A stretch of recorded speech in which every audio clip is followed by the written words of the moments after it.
Salut les Anacalypsiens, bienvenue dans cette nouvelle vidéo d'Anacalypsie. Donc aujourd'hui on va parler de la finale de koh finale hyper ennuyeuse, hein, mais on le savait tous, hein, de toute façon. La finale allait être hyper ennuyeuse, hein, juste se taper les poteaux et le recap de tout ce qu'on a vu pendant la saison. Et encore, j'ai trouvé que le recap était plutôt court comparé à certaines années où il y avait beaucoup plus de on nous remontre ci, puis on nous remontre ça. Là, j'ai trouvé que c'était quand même plus condensé, mieux foutu parce que c'est toujours très long la partie à Paris, tout le monde s'en bat les couilles. Et en vrai, tout le monde regarde la partie à Paris pour la simple et bonne raison que veut savoir qui a gagné et tout le reste, on s'en fout. Je veux dire, on n'est pas suffisamment con pour chaque semaine avoir oublié ce qui s'est passé. Enfin, voilà. Bref, alors certes, si on rentre dans les détails, forcément on peut pas se souvenir de tout, mais je veux dire, dans la globalité de l'aventure, on peut se souvenir des gros faits marquants. Euh, Bref. Donc la vidéo va sûrement être assez courte, entre guillemets, hein. Je la vois bien entre 10 et 20 minutes, hein, parce que j'ai pas grand chose à dire en vrai. Bref. On commence du coup avec le jury final, enfin du moins pas au complet, hein, ceux qui sont toujours à la résidence, voilà, où ils réfléchissent pour savoir pour qui ils pourraient voter dans leur finale idéale. Alors Quentin, pour lui, dans sa finale idéale, il voterait pour Nico ou pour Fred, voilà, l'alliance des quatre, c'est logique, il faut rester comme ça. Clémence, elle est plus pour voter Fred que Nicolas, parce que certains sont en mode ouais, Nicolas c'est l'aventurier et tout. Et Clémence, elle a ce mode de pensée que moi j'aime beaucoup, c'est que Frédéric, il a été bon dans plein de choses, hein. C'est lui qui faisait la bouffe. Alors certes, c'est pas lui qui allait la chercher, mais c'est lui qui cuisinait apparemment, de ce que j'ai compris. Euh, Ensuite, sur les épreuves, il est quand même pas mal, hein. Certes, il n'a pas gagné autant d'épreuves que Nico, mais il a quand même été très bon à chaque fois. En plus, il a gagné une épreuve avec Tania, faut quand même le faire pour perdre avec celle qui finit toujours dernière, hein. C'est quand même pas mal. Et surtout, c'est qu'il assume sa stratégie. Et le fait qu'il assume d'être stratège et tout ça, et qu'en plus il soit bon dans plein d'autres choses, et ce qui fait que certains le trouvent plus complet, ou du moins plus légitime à gagner koh que Nicolas, qui effectivement Nicolas participe aux stratégies, mais il est plutôt caché, un peu comme Quentin ou même Gilles, hein. C'est que tous les quatre, ils réfléchissaient ensemble à des stratégies, mais il n'y a que Frédéric qui s'assumait ouvertement d'être stratège, tandis que les autres, voilà, ils n'assumaient pas tout, surtout Quentin, qui était juste en mode ah non, j'en ai entendu parler mais j'étais pas sûr qu'il ferait ça, machin, enfin bref, vraiment celui qui n'assume rien. Voilà. Après Nicolas a pas eu le temps de d'être dans ce cas-là, puisque quand il va arriver à résidence du jury final, de toute façon on lui posera pas spécialement de questions là-dessus, bien qu'il va quand même avouer l'alliance des quatre et tout ça, mais on ne sait même pas pourquoi il l'annonce parce que personne lui pose la question, mais voilà, bref. Et on a Benjamin, Laura et Gilles. Alors Gilles, bien sûr, il préfère voter pour Fred ou Nico, mais qui se font avoir par le narratif de la production. Et ça me saoule. Ils sont en mode là, ah ouais, c'est vrai que Tania, son parcours, machin, elle est très atypique, elle a survécu à plein de choses, putain, mais ils se font avoir parce que Denis n'arrête pas de raconter, alors que Denis raconte de la merde. Parce que Denis, hein, à chaque fois qu'il dit ouais, elle a été éliminée 2 fois, et puis elle est revenue, machin, et tout. Mais Denis, ce qu'il oublie de dire à tout le monde, hein, et que moi, j'en ai rien à foutre de le dire, c'est qu'ils ont changé les règles pour que Tania soit encore là, pour que Quentin soit encore là. Parce qu'encore une fois, koh les règles, à part cette saison, un abandon volontaire, c'est pas de remplacement. Donc techniquement, quand Benjamin a abandonné, Tania n'aurait pas dû revenir et ne jamais revenir. Quand Grace a décidé d'abandonner, techniquement, Quentin ne devait pas revenir et être éliminé aux ambassadeurs. Et tout ça, ça m'énerve. Bon, après, Quentin n'a pas eu le traitement de Tania, hein. Lui, qu'il a été éliminé un peu plus tard, la production n'avait absolument rien à foutre. Parce que même après, quand tu vois Denis, mais c'est n'importe quoi. Je sais pas ce qu'il a avec Tania. T'as l'impression qu'il a le coup de foot pour elle, parce qu'il est tout le temps en train de la glorifier, de machin. Alors que non, son parcours, il est moyen. Elle a été loin, ça c'est cool, mais son parcours il est moyen, il n'est pas aussi extraordinaire qu'il le dit ou quoi que ce soit. À chaque fois en plus il l'a fait passer pour une victime face aux autres et tout. c'est n'importe quoi. Et même quand on voit à la fin à Paris, vraiment c'est incroyable, c'est en mode Nicolas, bravo, vous êtes un très bon aventurier, machin. Et après, quand il parle à Tania, genre il est là en train de lui faire un discours alors qu'elle a perdu, mais en mode oui, mais vous étiez quand même génial, machin. Enfin, alors je ne dis pas que son parcours est pas mauvais, mais je veux dire, regardez Denis quand il parle à tous les aventuriers de toutes les saisons et la façon dont il parle à Tania, c'est pas la même façon de s'exprimer. C'est pas la même façon de physique également de se comporter. Alors je dis pas que voilà, il a un comportement déplacé ou quoi que ce soit, mais je trouve qu'il a un comportement qui n'est pas normal, dans le sens où un animateur de jeu télévisé, il doit être neutre, il doit pas avoir de préféré ou quoi que ce soit. Alors on sait déjà que Denis a déjà des fait changer les règles pour Claude, notamment, voilà, en acceptant, par exemple, je sais plus c'était pourquoi, mais des fois Claude il demandait des choses, puis Denis faisait bon allez comme c'est Claude, ok, j'accepte. Alors techniquement c'était pas la règle qu'il avait énoncée juste avant, mais bon, voilà. Mais là je veux dire encore Claude, c'était une légende. Je veux dire dans sa première saison à Claude, on lui a pas fait de cadeau, on l'a pas glorifié. Après, plus tard, Claude, il s'est permis de demander des choses, parfois pour des conforts ou je crois des trucs comme ça, et que Denis l'acceptait, bah, parce que Claude, il y avait quand même un truc derrière, il y avait quand même une grosse histoire, un des meilleurs aventuriers de l'histoire de koh. Alors que Tania, bah, c'est juste une aventurière qui est moyenne. Encore une fois, c'est juste une aventure moyenne, et tout le monde est en train de changer son narratif en une super aventurière, ce qui n'est pas le cas. Ce n'est pas une super aventurière, elle était nulle dans les épreuves, elle aidait plutôt pas mal sur le camp, même s'il faut pas oublier qu'au début de l'aventure, c'était quand même une grosse feignasse qui foutait pas grand chose, parce qu'elle disait bah, pourquoi je les aiderais alors que je vais me faire éliminer. Au final, elle s'est mise à aider sur les derniers moments, et en plus, elle a failli empoisonner tout le monde, dont elle-même. Euh, voilà, en termes de stratégie, bah, elle était pas bonne, hein, elle était pas bonne, hein. La grosse stratégie qu'il y a eu quand elle était là, c'est grâce à Julie. Et ça, je l'ai noté de la part de Tania, ce qui est super, c'est que à plusieurs reprises, que ce soit face à Denis ou à Paris, où elle le dit, oui, Julie a fait une stratégie incroyable. Moi, j'étais juste là pour donner mon collier, j'ai rien foutu. Et elle a raison, elle a rien foutu dans cette stratégie. En stratégie normale, elle a rien foutu. En termes de social, à la limite, ça peut aller, parce qu'elle s'entendait bien avec les gens, même si Quentin, lui, il voulait absolument l'éliminer. Bon, soit avec les autres, ça se passait bien. Donc voilà, Tania, c'est du moyen, moyen moins, quoi. C'est voilà, je l'aime bien, mais la production me saoule en fait à transformer son narratif, à vouloir en faire quelque chose d'énorme, alors que le parcours de Tania n'est absolument pas énorme, et en plus il n'aurait jamais dû aller aussi loin en respectant les règles. Et pareil pour Quentin, il n'aurait jamais dû aller aussi loin en respectant les règles du jeu. Bref.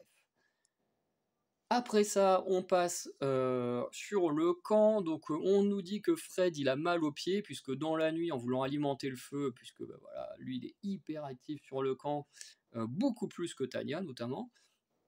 Et du coup, il va se blesser aux pieds en voulant, enfin pas réallumer le feu, mais le réalimenter pendant la nuit, ce qui va un peu le mettre à mal. Et du coup, dans le narratif, nous dit ah, bah tiens, Fred, il est blessé au pied, les poteaux, faut tenir debout sur un tout petit truc. En plus, il s'est bien coupé au niveau de la plante du pied, mais bien au milieu. Donc tu te dis, bah, il n'y aura pas le choix d'appuyer son pied là où il a mal. Donc dans ta tête, tu te dis, bon, Fred, il a peu de chances de gagner. Et ça, je trouvais ça intéressant. Parce que si on nous avait fait toutes ces histoires là de machin, je me suis fait mal au pied, machin, ça va être bien de tenir sur les poteaux pour que ce soit quelqu'un d'autre qui gagne. Honnêtement, ça m'aurait énervé. Ça m'aurait énervé parce que ça n'aurait pas du tout desservi l'histoire. Que là, au moins, on nous raconte des choses qui desservent réellement l'histoire. Et encore, Frédéric n'a pas été autant acclamé par Denis, contrairement à si c'était Tania qui avait gagné les poteaux. Je suis sûr que si c'était Tania, mais Denis, il aurait, il se serait incliné devant elle. Je sais pas pourquoi. J'ai l'impression voilà, il a un délire bizarre avec Tania. Je comprends pas. Et du coup, il y a les poteaux. Alors les poteaux, hein, encore une fois, c'est pas intéressant. On s'ennuie. Hein. En plus, juste avant, t'as Denis qui vient sur le camp pour leur demander bah, qu'est-ce que vous ferez si vous gagnez avec l'argent. Pareil, c'est pas hyper important. Et en vrai, je trouve pas ça hyper intéressant. Parce qu'en vrai, ce qu'ils feront de l'argent, ça ne regarde pas nous. que ce soit un exemple comme Frédéric qui veut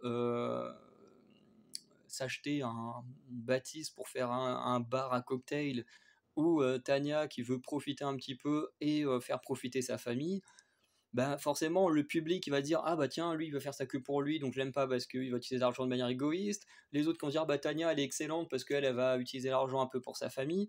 Je veux dire on n'a pas besoin de savoir ce qu'ils vont faire avec l'argent. Honnêtement je trouve que c'est ultra personnel.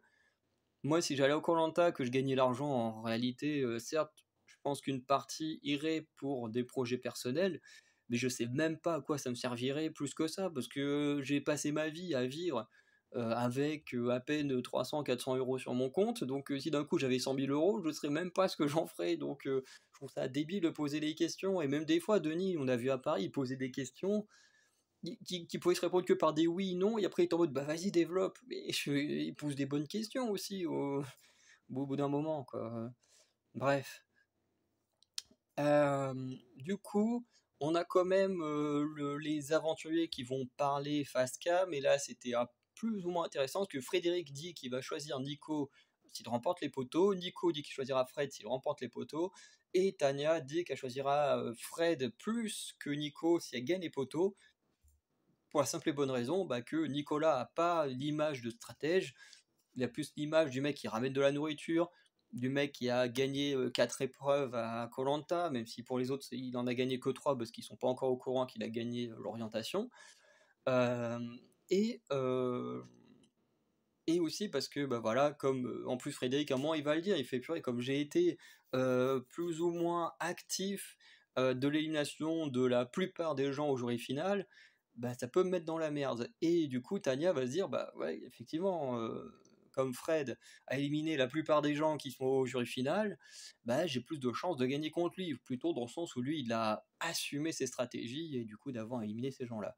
Contrairement à Nicolas, qui du coup lui a beaucoup moins assumé, mais en même temps, il n'a pas forcément de raison d'assumer si c'est Frédéric qui trouve les idées, quoi. Il est juste là à suivre les stratégies. Bref. Sur les poteaux, les poteaux c'était chiant. C'était pas hyper long. Honnêtement, je pensais que ce serait beaucoup plus long. C'était pas si long que ça, mais c'était chiant. C'est pour ça que j'aime pas la finale coupée en deux. Certes, ça fait un épisode très long à suivre, hein, ça je peux comprendre. En plus, en milieu de semaine, pour les gens qui bossent le lendemain et tout, je peux tout à fait comprendre. Mais en attendant, on se retrouve avec ça.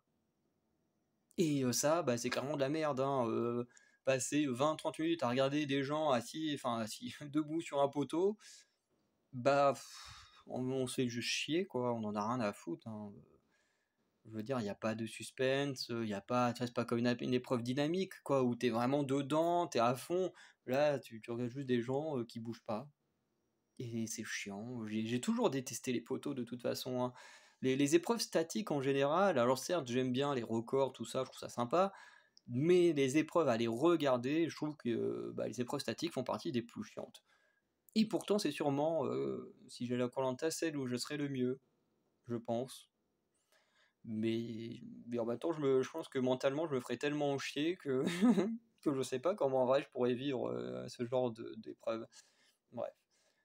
Du coup, ce qui se passe, c'est que Nicolas, alors du coup, comme vous savez, il y a le petit truc qu'ils ont à leurs pieds, ils font tomber une partie.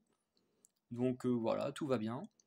Ils font tomber là, ensuite la partie du devant, et là, Nicolas, il chute à ce moment-là, et là je me dis, oh non, la cata. Nicolas, celui que je voyais le plus comme étant le gagnant de koh cette année, il chute. Je me dis, c'est pas bon. Nicolas qui chute maintenant, c'est pas bon. Et au final, allez, 30-40 secondes après, c'est Tania qui chute également, alors que je sais pas pourquoi elle a chuté, elle avait l'air bien.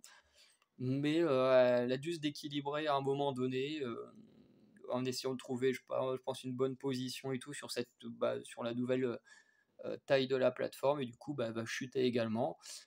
Et du coup, ce qui fait que Frédéric va l'emporter. Alors, je ne sais pas en combien de temps a duré l'épreuve, parce qu'elle n'a pas l'air d'avoir duré hyper longtemps, dans le sens où ils n'ont pas enlevé toutes les parties du socle, parce que normalement, je crois qu'il y en a 3 à enlever. Là, ils en ont enlevé que 2 de mémoire. Parce que même ma phrase, elle est suspendue, parce que je ne sais pas combien de temps a duré l'épreuve. Mais voilà. En tout cas, je pense que Frédéric aurait pu tenir encore un peu plus longtemps, malgré son mal de pied. Voilà, il a survécu correctement. Du coup, Frédéric doit choisir entre Tania et Nicolas qui ira en finale avec lui. Et c'est vrai qu'au début, on se dit, bon, bah voilà, il va choisir Nicolas, c'est tranquille. Bon, les fans de Tania, à mon avis, ils étaient en sueur à ce moment-là. J'aurais tellement aimé voir la tête des fans de Tania quand Frédéric a gagné. Ils ont dû se dire, putain, ça y est, c'est fini. En plus, je crois qu'ils ont mis une pub à ce moment-là pour bien foutre le stress et l'attente. Et bien sûr, Frédéric va choisir Tania pour aller en finale. Et en vrai, c'était la meilleure des choses à faire. N'importe qui l'aurait fait. Alors certes, là, la trahison est pas aussi mal pris que Mohamed en 2005. Parce que là, le cas de figure qu'on a là, c'est exactement le même qu'en 2005. C'est-à-dire qu'en 2005, alors quasiment oui et non, parce que bon, Tania, c'est pas pareil que Francis, mais presque. Parce qu'en 2005, sur la finale, on avait Mohamed, Clémence et Francis. Du coup, Clémence gagne les poteaux et elle se retrouve dans une position où soit elle choisit Francis, qui a trahi l'équipe des vieux parce que c'était une saison vieux contre jeunes.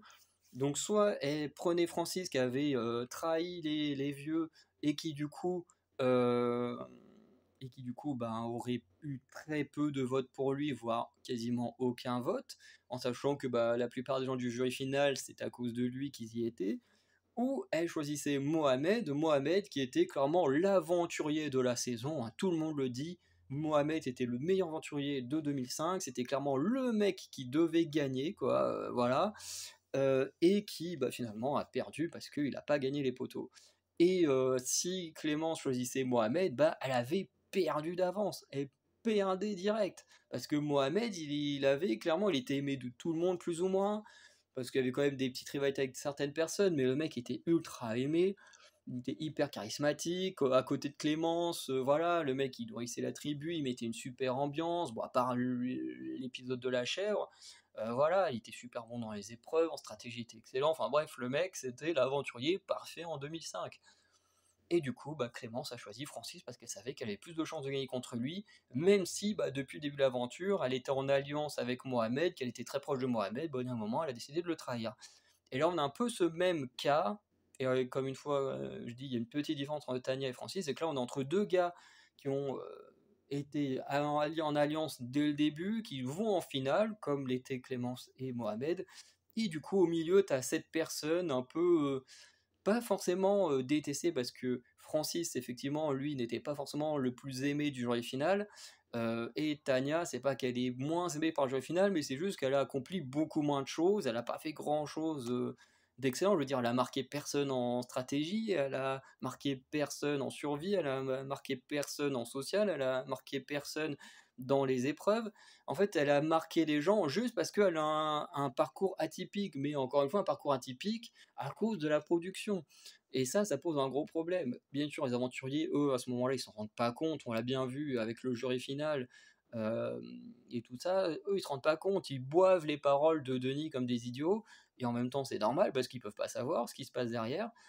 Mais, euh, mais voilà. Et du coup, bah, on est dans cette situation où tu as un peu un outsider et deux grosses personnes qui peuvent gagner parce que Clément s'était surtout révélé sur la fin de saison. Bon, voilà, contrairement à Fred et Nicolas qui ont clairement des têtes de vainqueurs depuis le début. Euh, mais voilà. Et du coup, bah forcément, Frédéric, au lieu de choisir Nicolas, qui est un peu le Mohamed de 2005, voilà, qui est clairement le mec qui peut gagner, enfin, c'est même pas qui peut, c'est qui doit gagner. Si tu le prends, il gagne.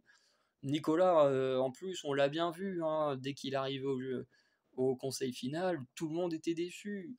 Même ceux qui ont été éliminés par les stratégies de l'Alliance étaient déçus parce que c'était vraiment l'aventurier de la saison.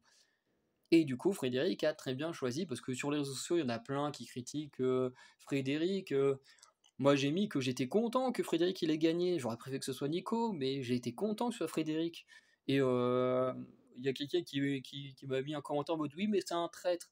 Je dis, mais déjà, c'est pas un traître. Parce que déjà, il a fait de la stratégie.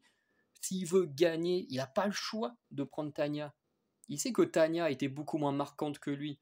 Donc s'il veut gagner, il doit la prendre elle, parce que s'il prend Nicolas, et c'est l'argument de Frédéric qui est totalement justifiable, et que même Nicolas va le prendre, et en plus même Nicolas va donner son vote à Frédéric, parce que pour lui, Frédéric, c'est le meilleur aventurier parmi les deux finalistes.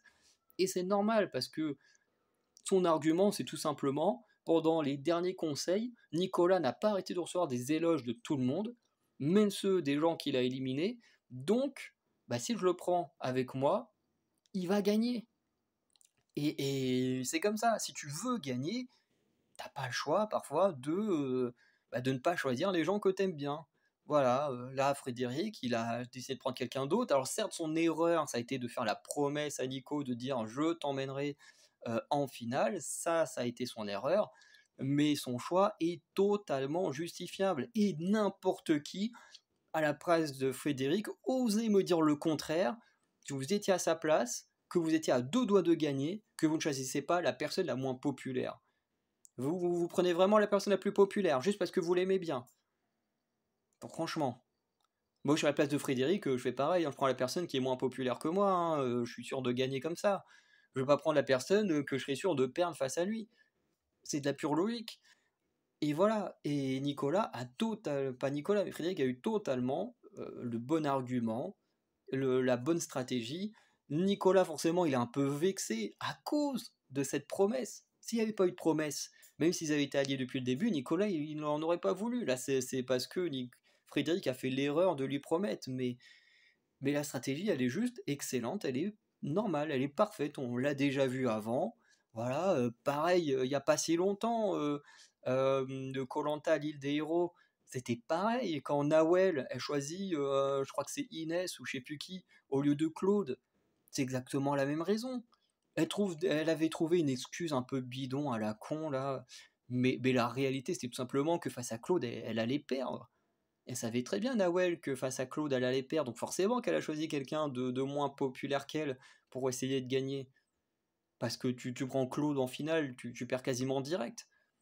Voilà, forcément, Claude, dans certaines saisons, il a perdu en étant en finale parce que bah, il avait choisi des personnes qui avaient un meilleur parcours que lui, ou du moins que c'était moins mis de gens à dos, parce que bah, les premières saisons, son social n'était pas aussi bon que les dernières, mais, euh, mais voilà, là t'es dans une saison comme ça, face à Dawel qui a pas fait grand chose, tu tombes face à Claude en finale, bah t'es foutu quoi. Parce qu'en plus, Claude, il y a toute l'aura des saisons précédentes qu'il a, et voilà, et du coup, voilà, je prends tous ces exemples de 2005, de l'île des héros, pour expliquer pourquoi Fred, pour moi, a fait un très bon choix.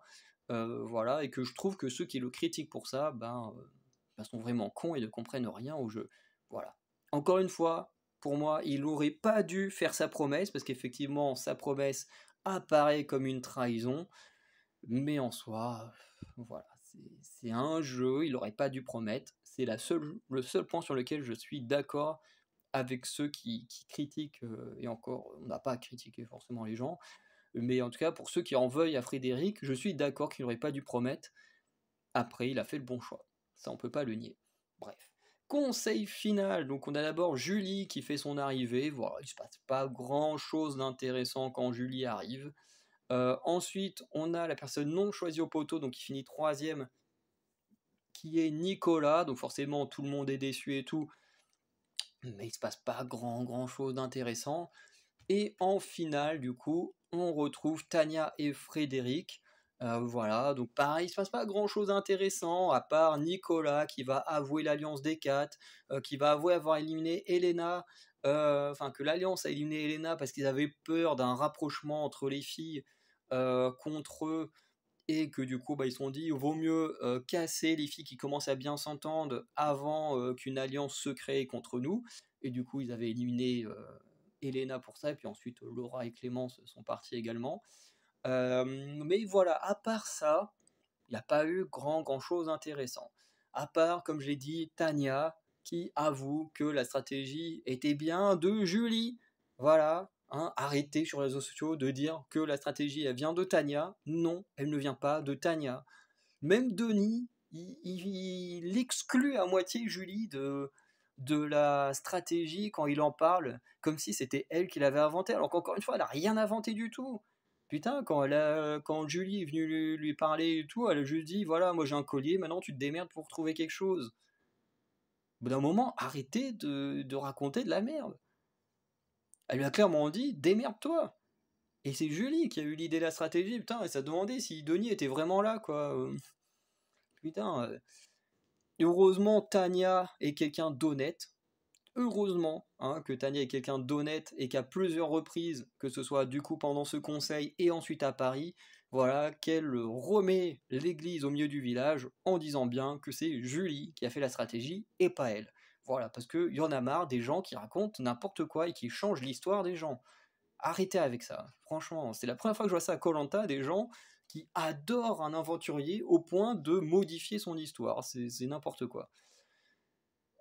Et ensuite, du coup, les deux font leur discours pour, du coup, se vendre. Alors ça, c'est un truc que je déteste de se vendre, mais en même temps, c'est normal. Il faut bien que chacun donne ses arguments pour montrer pourquoi il serait le meilleur gagnant. C'est un peu le truc que j'aime pas trop faire dans la lettre de motivation, enfin dans le dossier de koh. En gros, quand vous faites votre dossier, on vous demande pourquoi vous serez un meilleur, pourquoi ce serait mieux que ce soit vous qui choisissiez plutôt que quelqu'un d'autre. Honnêtement, c'est une question qui me dérange beaucoup de devoir me mettre sur un piédestal par rapport à d'autres gens. Je trouve ça un peu malsain. Mais bon, c'est comme ça, hein. Si on veut faire koh, il n'y a pas le choix de répondre à cette question. Mais voilà, j'aime pas trop ce genre de questions. Bref. J'ai noté que le discours de Tania était sympa, mais elle a clairement pas dit ce qu'il fallait pour qu'on vote pour elle. Parce qu'elle était plutôt en train de dire voilà, voilà, j'ai fait mon parcours, c'était un bon parcours, même si ça s'arrête là, voilà, je suis contente. Elle n'a pas essayé de se vendre sur des choses. Bon, en même temps, je veux pas être méchant encore une fois, j'aime bien Tania, mais en fait, elle n'a pas d'argument pour se vendre. Encore une fois, socialement, elle n'a pas non plus été extraordinaire. Stratégiquement, elle n'a rien fait d'extraordinaire. Sur les épreuves, elle a battu Benjamin. Elle a battu Esteban, qui était toujours dans les derniers comme elle. Elle a gagné la seule épreuve qu'elle a gagnée en étant vraiment dans le jeu. C'était en équipe avec Frédéric. Donc voilà, elle a pas sportivement, elle n'a pas grand chose à mettre en avant. Et dans la survie, pareil, elle n'a pas grand chose à mettre en avant à part le fait qu'elle ait empoisonné quasiment tout le monde. Mais bon, ça, c'est encore un autre truc. Forcément, tu le mets pas en avant. Donc forcément, Tania, elle tente comme elle peut bah, de, de s'en sortir, mais voilà, comme je dis, elle n'a pas vraiment d'argument pour dire pourquoi elle a été meilleure que les autres, ou surtout pourquoi elle est meilleure que Frédéric pour être la gagnante. Et du coup, Frédéric, lui, son discours, je l'ai trouvé plutôt pas mal. Bon, déjà, il a plus d'arguments pour se vendre. En plus, il assume ses stratégies. Et puis, comme il dit, voilà, j'espère, et ça, c'est une mentalité que j'aime beaucoup chez Frédéric, c'est que, clairement, il va dire, voilà, j'espère que les gens, ils vont se rendre compte que moi, je suis venu. Alors, à la base, j'avais pas prévu d'être stratège. Alors, comme il le dit, moi, j'étais venu surtout pour le sport, mais je me suis rendu compte très vite que le sport n'allait pas me suffire et qu'il fallait aussi être stratège. Donc, j'ai découvert un côté stratège, et comme il le dit, voilà, je l'ai pas fait de manière méchante, et en même temps ça se voit parce que il assume ses stratégies, hein, comme il dit, voilà, moi j'ai voulu jouer, je me suis rendu compte que c'était un moyen de survivre à koh, les stratégies, et on le dit depuis tout le temps, les stratégies ça existe depuis la saison 2 minimum, voilà, faudrait que je me remette la saison 1 prochainement, mais dès la saison 2 t'avais déjà des mecs qui se qualifiaient eux-mêmes de stratèges dès la saison 2, hein. Et puis t'as des gens qui nous disent oui, la stratégie ça n'existait pas avant. Dès la saison 2. Dès la saison 2, des gens se disaient déjà stratèges. Bref. Et, et du coup, Frédéric, voilà, globalement, il dit voilà, j'ai été stratège, mais j'ai pas fait ça pour être méchant, je l'ai fait pour survivre, pour aller le plus loin avec mes potes, et j'espère qu'ils sauront différencier le jeu et, et du coup les relations amicales qu'on a créées. Et voilà, et puis comme on le voit aujourd'hui, hein, ils s'entendent tous très bien, parce que Fred, c'est un très bon stratège. Parce que c'est pas le stratège qui fait des trucs pour se moquer, comme Javier avec le faux collier sur Nathalie, ou qui n'est pas là voilà, pour vraiment faire du mal aux gens. Il est juste là parce que voilà, c'est son moyen de survivre. En plus, ça l'amuse, hein, parce que c'est vrai que des stratégies, ça peut être amusant à faire. Et voilà, c'est un excellent stratège, et voilà, il l'a prouvé. Et en plus, il a parlé, voilà, de sa relation avec les gens, de son rêve, voilà, que pour gagner, bah, voilà, enfin, s'il gagnait, ça pouvait lui permettre de réaliser son rêve, que s'il perdait, bah, forcément, il pouvait pas le faire. Donc vraiment, je trouve qu'il s'est beaucoup mieux vendu que Tania.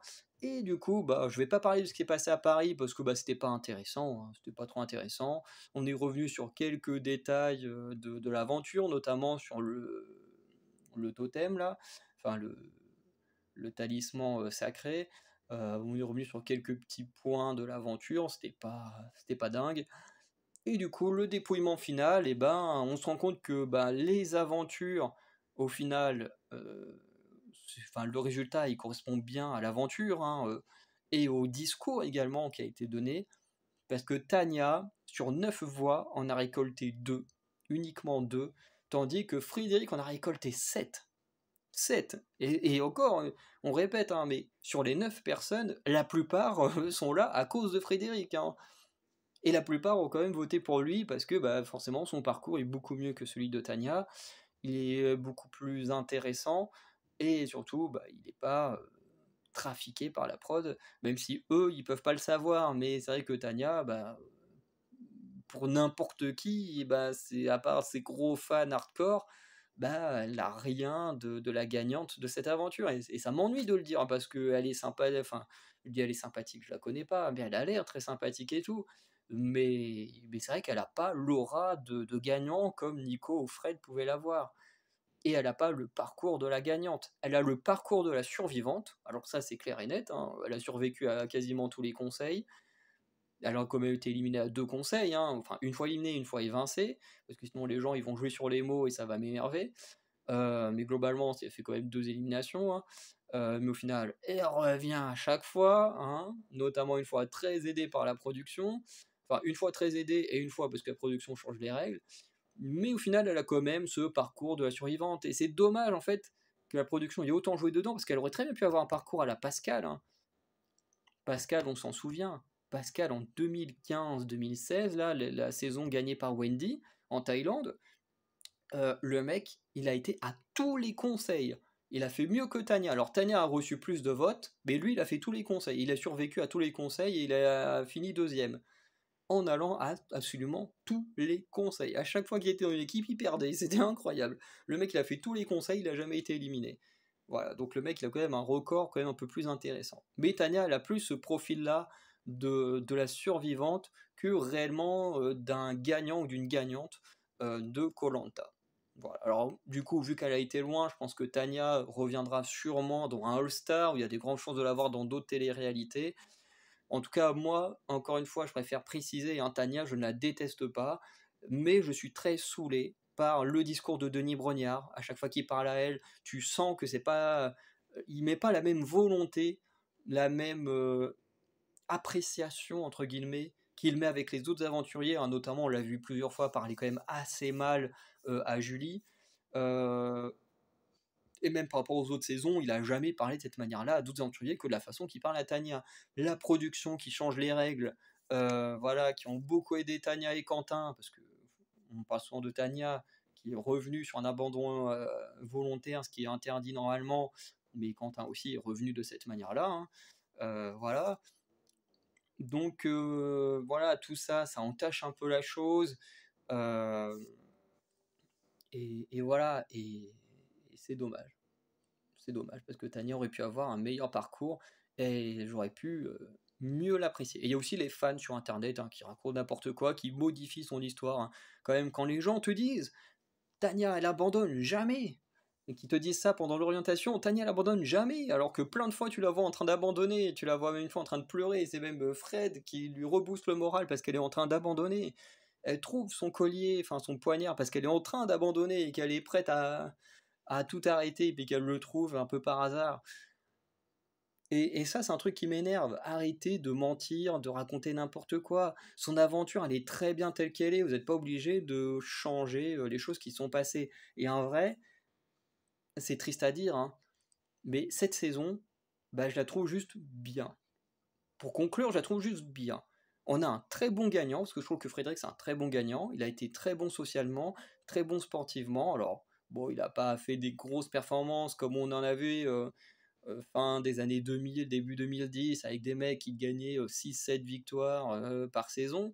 Certes, on n'a pas eu de mecs comme ça depuis un petit moment. Mais voilà, ça quand même, sportivement, il était quand même plutôt très bon. Socialement, j'ai déjà dit, il était très bon. Sur la survie, il était très bon. Et sur la stratégie, il était très bon. Donc on a un excellent aventurier. Du coup, c'est vraiment un très très bon gagnant. Et pourtant, bah, la saison, je la trouve plutôt moyenne. Et sur deux choses, bah, tout le traitement autour de Tanya, la production, Denis, les fans, ça m'a saoulé comme il n'y a pas. Honnêtement, ça me saoulait. Et quand ce qui se passe à côté, ou même quand ça se passe comme ça, bah, ça m'enlève le plaisir de regarder l'émission. Donc c'est dommage. C'est vraiment dommage. Et à côté de ça, il y a aussi bah, tous ces épisodes coupés en deux qui sont insupportables, ou les épisodes qu'on a eus qui étaient un peu plus courts, mais remplis de vide, où on s'ennuyait, ben voilà, pour moi, c'était pas vraiment une partie de plaisir. Et c'est hyper dommage parce que koh c'est une émission que j'adore. Voilà, Tania, c'est une bonne aventurière, mais au final, les deux choses que je viens de dire, les épisodes remplis de vide, les épisodes coupés en deux, plus tout le traitement de Tania, honnêtement, ça fait que je trouve que la saison est pas si ouf que ça. Alors certes, quand je la re-regarderai sûrement dans plusieurs mois ou quelques années, peut-être que je me dirais, tiens, finalement, elle était pas si mal que ça cette saison, parce que du coup, il y aura pas le côté, comment dire, du direct, il y aura pas le côté des commentaires sur Internet complètement cons et tout ça, donc il y aura une autre façon de vivre la saison, mais j'avoue que là, actuellement, je trouve que la saison est juste bien, voilà. Certainement que pour vous, c'est différent et tout, mais voilà. Donc on va arrêter là, voilà. Bon, finalement, j'ai un peu plus parlé, parce qu'il y a beaucoup de choses qui m'ont un peu saoulé, voilà. Fallait que je me libère, mais voilà. Donc n'hésitez pas à me dire ce que vous pensez du coup de Frédéric comme gagnant. Voilà, n'hésitez pas à me dire si vous pensez que c'est un bon gagnant ou pas. En même temps, je trouve ça assez difficile de trouver que c'est un mauvais gagnant. Franchement, il faudrait vraiment avoir des arguments béton pour trouver que Frédéric n'est pas un bon gagnant, surtout face à Tania. J'aimerais que vous me disiez également ce que vous pensez de la saison en général. Si vous l'avez trouvée très bonne, si comme moi c'est juste bien, donc moyen, ou si vous l'avez pas aimé du tout. N'hésitez pas à me dire ça. Sinon, c'est une bonne journée, une bonne soirée. Je vous dis à très bientôt. La semaine prochaine sortira une vidéo tier list où je classerai les aventuriers de cette saison en fonction des 4S de Freddy. Techniquement, des 4S qu'on utilisait déjà sur Internet avant, mais voilà, qui a été popularisé par Freddy dans la légende. Et plus tard viendront d'autres vidéos, mais j'en parlerai au moment de la tier list. Voilà. Je vous souhaite une bonne journée, une bonne soirée. Je vous dis à très bientôt. Ciao.